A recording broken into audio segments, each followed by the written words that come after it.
Ciao, ciao Jinzen. Selamat datang kembali di kanal YouTube saya. Pada kesempatan ini kita akan lanjut membahas buku Get Smart karya Brian Tracy. Hari ini kita akan melihat babnya yang ketiga. Ya, babnya yang ketiga dia berjudul cara berpikir berpengetahuan versus cara berpikir tidak berpengetahuan. Oke. Langsung aja kita masuk ke babnya yang ketiga ya teman-teman.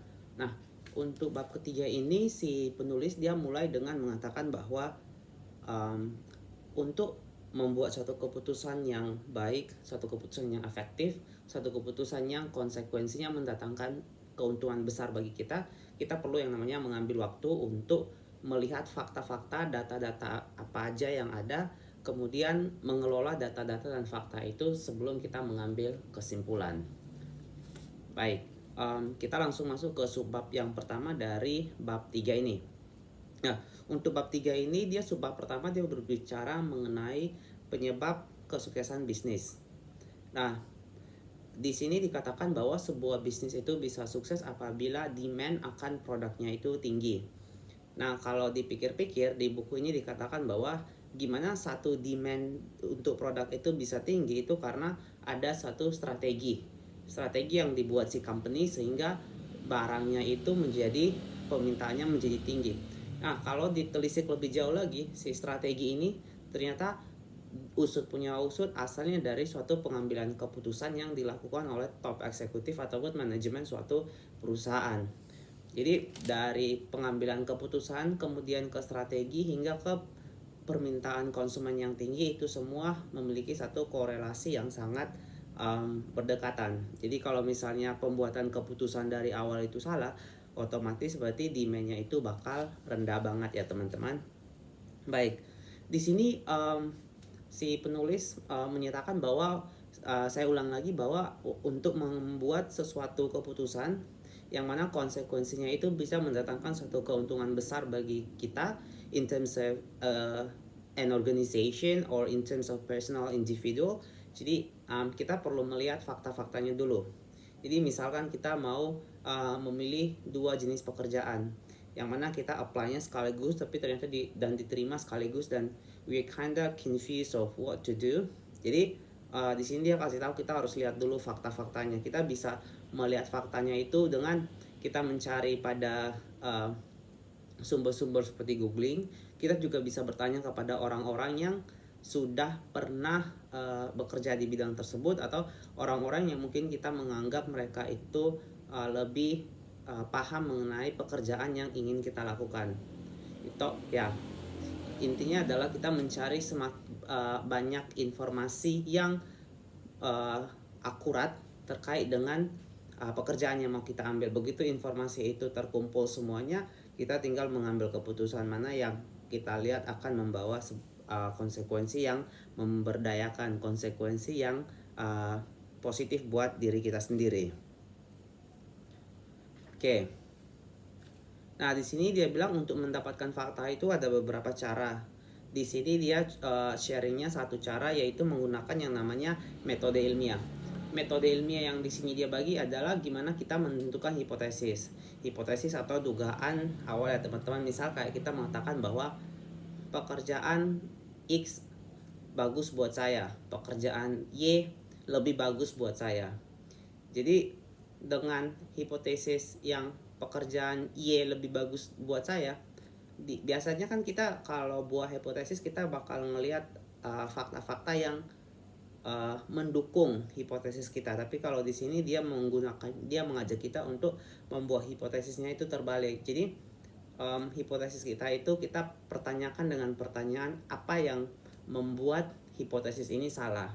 Jadi kalau misalnya kita mulai dengan apa yang buat hipotesis kita benar, itu dia bilang adalah satu confirm bias. Jadi kayak kemungkinan besar kita hanya akan melihat sisi positifnya aja, kita nggak lihat sisi negatifnya. Tapi kalau kita melihat dari sisi apa sih yang bisa membuat keputusan tadi itu menjadi gagal atau kurang efektif, nah itu kita akan menemukan banyak hal. Dan misalkan kalau alasan-alasan kita untuk menjatuhkan hipotesis itu nggak kuat, berarti kita punya satu hipotesis yang benar-benar terbukti bahwa oh ini udah oke, dan kita bisa ngambil keputusannya. Oke. Nah, di sini subbab berikutnya dia juga berbicara mengenai siap gagal. Nah, di siap gagal ini dia mengatakan bahwa kita harus melangkah, mencari fakta, kemudian there is time that there is probability that we might fail. Tapi di sini dia bilang bahwa kita harus terus yang namanya tekun. Kita harus tekun, dan kita harus melakukan apa yang seharusnya kita lakukan. Nah, sedikit menyinggung di sini dia bilang bahwa kita harus menemukan sesuatu pada diri kita yang mana orang itu mau untuk mengeluarkan uang untuk membayar jasa kita tersebut. Baik, terus di poin lain dari siap gagal ini dia mengatakan bahwa kita untuk bagaimana kita bersikap kejam lah terhadap diri sendiri. Jadi kalau kita dikatakan bahwa kalau kita bersikap kejam buat diri kita sendiri, maka hidup itu akan terasa lebih mudah. Tetapi kalau kita nggak bersifat kejam, kita stay on the comfort zone, kita tidak melakukan sesuatu secara maksimal, maka itu hanya akan mendatangkan penyesalan hidup di kemudian hari. Oke. Subbab selanjutnya dia mengatakan bahwa tidak ada yang menggantikan pengalaman. Nah, kalau poin ini dia menyatakan bahwa pengalaman itu kita bisa jadikan sebagai suatu sumber acuan. Misalkan kalau kita melamar kerja di suatu tempat atau mendapat tawaran bisnis sama teman.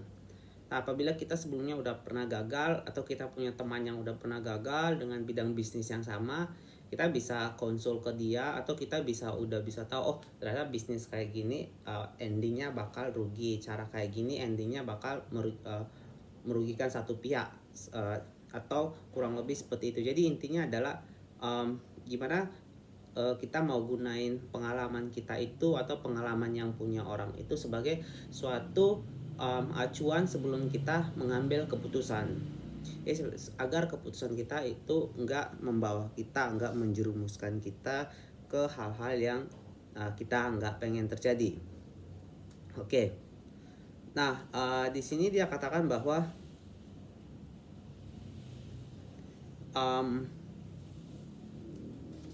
pengalaman itu membantu kita untuk yang namanya melihat hal-hal yang lebih kompleks. Kemudian dikatakan bahwa kita bisa segera menilai situasi tersebut, dan kemudian kita bisa menawarkan solusi untuk situasi tersebut. Kayak tadi saya bilang ya, kalau kita punya satu masalah, misalnya bisnis kita ditawaran bisnis tapi kita nggak yakin, kita tanya ke teman kita. Kemudian kalau teman kita udah pernah jalanin bisnis yang sama tapi kemudian gagal, ya kita udah bisa di situ udah bisa buat keputusan, oh this is something that I should not do. Oke. Jadi intinya dari cara berpikir berpengetahuan dan cara berpikir tak berpengetahuan adalah we want to find as much facts as possible regarding things that we want to do. Jadi sebelum buat decision kita harus make sure we have enough facts before we are taking that decision.